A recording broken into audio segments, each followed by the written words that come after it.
O Alerj Debate está de volta falando hoje sobre diabetes. Sheila, no bloco anterior nós falávamos aqui sobre a necessidade também de se educar essas famílias, né? Não só de crianças, mas também os idosos, esses pacientes que burlam a dieta em função de achar que o medicamento já é o suficiente para controlar. E na realidade não é, porque as consequências podem ser graves, né? Sim, sim.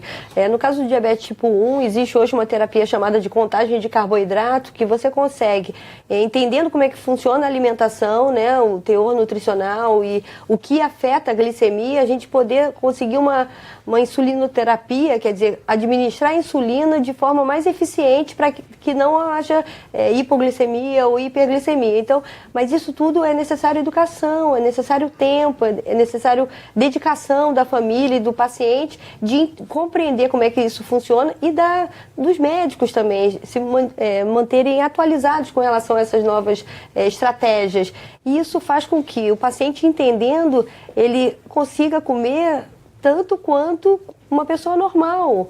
E a restrição, como a gente estava falando, a restrição gera compulsão. Então, se você coloca uma dieta de muita restrição, a pessoa fica com dificuldade de seguir e ela tende a abandonar. E quando abandona, todo o diabetes, todo o trabalho, né, que é feito de controle, cai por água abaixo, entendeu? Eu acho que da dieta também aproveito, naquele momento que o paciente descobre que tem diabetes, é um momento de saúde. Eu costumo falar para ele, doutora, eu estou doente. Não, é um momento de resgatar a saúde. A dieta do diabético é uma dieta que todos nós temos que fazer. Exatamente. Ninguém tem que fazer um excesso de açúcar, um excesso... De repente o cara cuida da diabetes e melhora a qualidade de vida dele numa série de outros aspectos. E a gente estimula a atividade física, às vezes no indivíduo que não fazia atividade física, melhora a dieta no geral, que é uma dieta que todo mundo devia fazer. Exatamente. Então, como a Sheila estava... Atividade física também, né? E atividade física também, não é porque tem diabetes, enfim. Então eu falo que é o momento de buscar a saúde e aproveitar esse momento talvez para fazer uma grande virada na vida do indivíduo. E não fazer grandes restrições, né? A gente tem crianças com diabetes, mas a mãe chega, mas doutor, ele nunca vai mais a uma festa. Não, não é isso. A gente vai ensinar a comer de forma saudável numa festa. As coisas da faixa etária da criança, fazendo a contagem de carboidrato, no caso dos diabéticos tipo 1. Porque é importante dizer, para quem não sabe, que o prejuízo para o diabético não vem só do doce, né? Do açúcar, desses alimentos, mas o carboidrato acaba também se convertendo na glicose, né? O carboidrato em excesso, né? Uhum. Ele vai virar açúcar. Sim. Na verdade, todos os alimentos viram açúcar, né? Mais cedo ou mais tarde. Uhum. Então, assim, é comer com saúde, nas quantidades adequadas e comer de tudo um pouco para ter uma vida mais saudável. Acho que esse é o recado da nutrição mais importante para o paciente levar, muito mais do que se falava antigamente, que era só doce. Não pode comer doce. Não, tem que ser uma dieta saudável. Falar um troço brincando, falar uma bobagem. Mas eu acho, sem fazer propaganda, que os restaurantes de comida aquilo são amigos do combate à diabetes, sabia? Porque no restaurante de comida, você escolhe a comida, você tem muita verdura. Porque a dieta normal na maioria dos restaurantes básicos, de quem não tem muito dinheiro para gastar, o que é? Você tem carne, farinha, batata e arroz. Farinha, batata e arroz. E aí, mas em compensação, quem vai no Comida Aquilo também mistura todos os carboidratos possíveis, às vezes. É a opção da pessoa, Quando né? você olha, o prato está todo amarelo, né? E a gente fala sempre da importância do prato colorido. Né? Então, se o prato mais tá saudável, colorido, né? é muito mais saudável do que ter muito carboidrato. Doutora Jana, vamos agora para um aspecto importante, que é o aspecto do tratamento, né? Sobre as possibilidades de tratamento.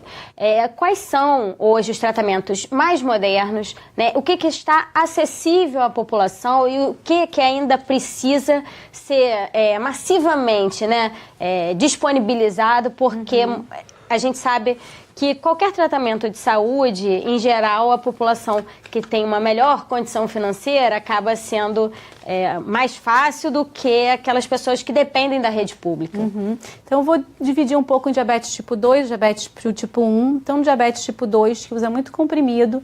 Então, nós temos fornecidos pelo SUS 2 classes de medicação, basicamente. Hoje em dia, com o desenvolvimento da medicina, se eu pensar nos últimos 10 anos, hoje nós temos 5 classes.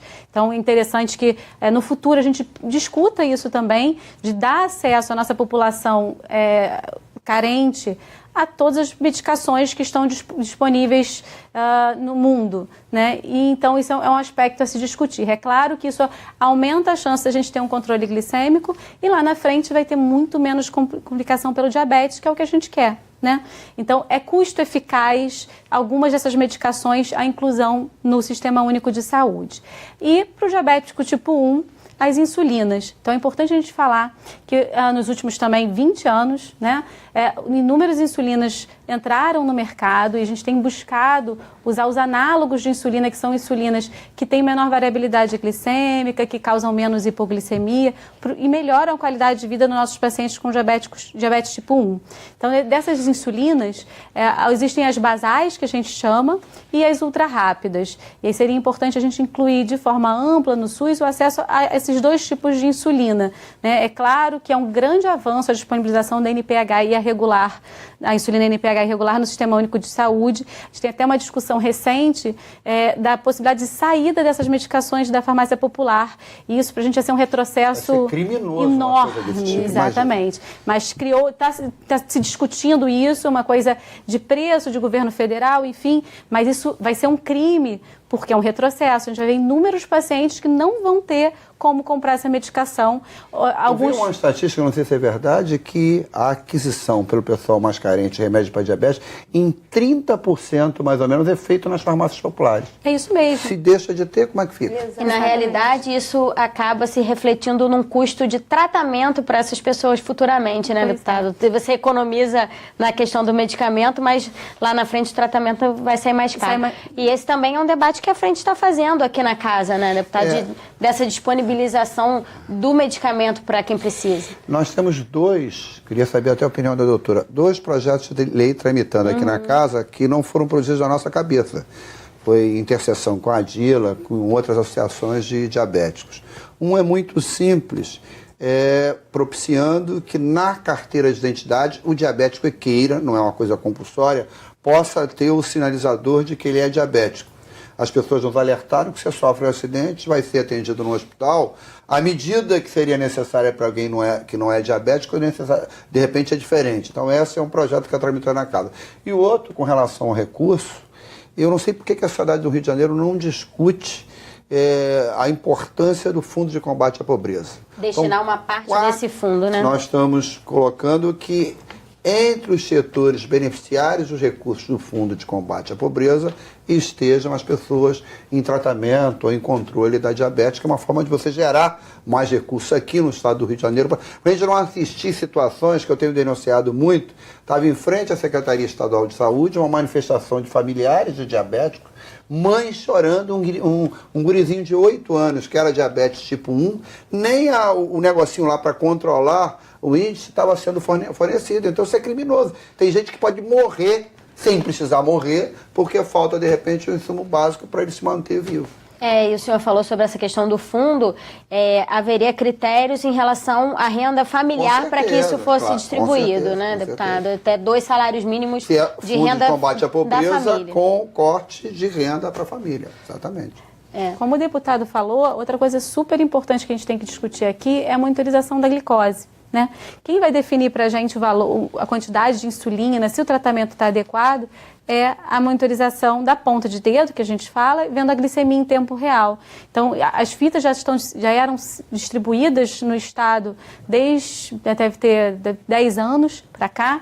E, infelizmente, ao longo desse ano, a gente teve uma grande irregularidade na distribuição de fitas, tanto no município quanto no estado. Porque algumas pessoas precisam fazer até mais de uma vez por dia, Elas vão fazer até 5 ou 6 vezes por dia. Dependendo do valor da gravidade. Do diabetes tipo 1, a gente recomenda pelo menos 5 vezes por dia, podendo ter a 6ª vez. Mas 5 vezes é o ideal para ter um bom controle glicêmico. E essas fitas são caras para a população comprar, a população mais carente. Para todo mundo é muito caro, né? E aí, dependendo do tipo de diabetes, por isso que é importante, junto com a comissão aqui da LERJ, a gente estabelecer protocolos. Não são todos os pacientes que precisam fazer 5 medidas por dia, alguns pacientes uma vez só, outros 3 medidas por dia. Então, a criação de protocolos vai permitir que a gente consiga usar melhor esse dinheiro no paciente que precisa, né? E inclusão também de novas tecnologias. Não é para todo paciente, mas hoje em dia a gente tem outras formas de ver a glicose, tem o sensor de glicose, o sistema flash, que são formas que não furam o dedo. Não são para todos os pacientes, mas algumas crianças muito pequenas vão se beneficiar disso, né? Então, a gente também tem que discutir um protocolo para inclusão de tecnologias de alto custo, mas antes disso também fornecer a fita. O básico. O né? básico. Sheila, e já que a gente está falando de tecnologia, a gente pode observar aqui, a Sheila usa um equipamentozinho que é para fazer essa injeção da glicose, né? Como é que funciona isso, Sheila? O que isso traz de benefícios para a sua vida? Então, eu fiquei diabética com 15 anos, eu comecei o tratamento com seringa e passei a maior parte da minha vida usando seringa e passei direto para a bomba, porque eu sofri acidente por causa de uma hipoglicemia severa, acidente de carro, bati com o carro e a bomba ele me permite, com um sistema de sensor de monitoramento contínuo, ele permite sinais sonoros para que eu saiba se eu estou numa hipoglicemia ou não. Então, eu fico com esse catéter preso ao corpo, ele administra a insulina e com um sensor, que é outro dispositivo, ele vai informando como é que está a glicemia a cada de 5 em 5 minutos. A vantagem disso aqui é uma independência tremenda, assim. Você é uma praticidade, é mais rápido e mais seguro, que ele dá microdoses. Na seringa a gente consegue dar uma quantidade que às vezes não é o que é necessária. E essa daqui a gente pode dar 0,01 naquele minuto, não vou botar meio, porque a seringa não fragmenta mais. O catéter fica ligado, a gente tem que trocar de 3 em 3 dias, né, o conjunto, e é uma mudança, assim, de qualidade de vida, assim. Eu digo que eu sobrevivi 32 anos com diabetes, felizmente sem nenhuma sequela, né, mas podia ter. Eu usava as insulinas análogas, não tive. Eu quero garantir o acesso a quem precisa, conforme prescrição médica. Quem escolhe o tratamento é o médico que prescreve esse tipo de tratamento. É quem precisar ter acesso. Porque é muito triste a gente ver, né, as pessoas não poderem conquistar a qualidade de vida, ver os seus sonhos sendo realizados por falta de acesso. Quer seja com a medicação, quer seja com equipamento, né? Mas eu acho que é um passo de cada vez. Eu acho que a gente tem que brigar pelo básico, pelo avançado, até a gente chegar no mundo possível. E eu acho que é possível, né? E recurso, a gente precisa criar recurso, né? E eu acredito nisso, assim. Eu espero que as pessoas não tenham mais sequelas, né? E isso acabaria, por exemplo, né, também com o problema das crianças nas escolas, né? Sim. De terem que estar o tempo todo monitorados, porque se você está com o catéter ali... Né? Mas não por uma pessoa externamente, né? Porque se você já está com o seu equipamentozinho programado de 3 em 3 dias, os pais teriam essa facilidade, né? Mais ou menos. Essa programação, assim, autônoma não existe. A gente tem que comandar. Cada refeição, eu tenho que fazer a contagem de carboidrato e informar para a bomba quanto de carboidrato eu vou comer. Sim. E aí ele administra a insulina. O que facilita o que acontece nas escolas é que a diretora ou a professora se sentem pouco confortáveis de lidar com uma seringa, de tirar o sangue da criança, que ela vai chorar. Cria-se uma situação médica, entre aspas, que ela não quer se envolver e não quer assumir esse risco. Com o equipamento, aprendendo como é que funciona, é muito mais fácil. É um dispositivo, ele vai ver o número... Só colocar a informação. Ele vai ver o número, vai aprender a comandar aquele aparelho como se fosse um celular e vai administrar. Há possibilidade de erro, como tudo na vida, como seringa, mas isso daria uma liberdade para as famílias e uma segurança para as crianças muito maior. Exatamente, né? Bom, gente, só porque a gente está com o nosso tempo já se esgotando, eu queria fazer uma última pergunta antes da gente encerrar, porque acho que é importante a gente esclarecer para a população também. Por que as mulheres são mais acometidas pelo diabetes do que os homens? Bom, tem 2 questões. Muitos homens não fazem exame rotineiramente. A mulher tem aquele exame, né, vai ao ginecologista uma vez ao ano, então aquele momento que a gente chama também de momento da saúde. O ginecologista tem o poder de ver a pressão, pedir os exames e intervir e mudar a vida daquela mulher. O homem, a gente perde um pouco disso. Então, grande parte das mulheres terem maior diagnóstico de diabetes é por conta da subdiagnosticação dos homens, né? Mas a incidência em mulher varia de estado para estado de acordo com a obesidade daquele estado muito referido ao diabetes tipo 2, tá? Então, do adulto, né? Então, a mulher tem um índice de obesidade um pouquinho maior que o homem, mas, enfim, provavelmente esse diagnóstico vai ser igual se todos os homens fizessem o diagnóstico. É uma questão comportamental, mais uma vez também, né? Bom, gente, infelizmente o nosso programa está acabando. Queria agradecer a doutora Joana. Muito obrigada por ter vindo. Deputado, mais uma vez, obrigada por participar do Alerj Debate. Obrigada. Sheila também, muito obrigada. Obrigada.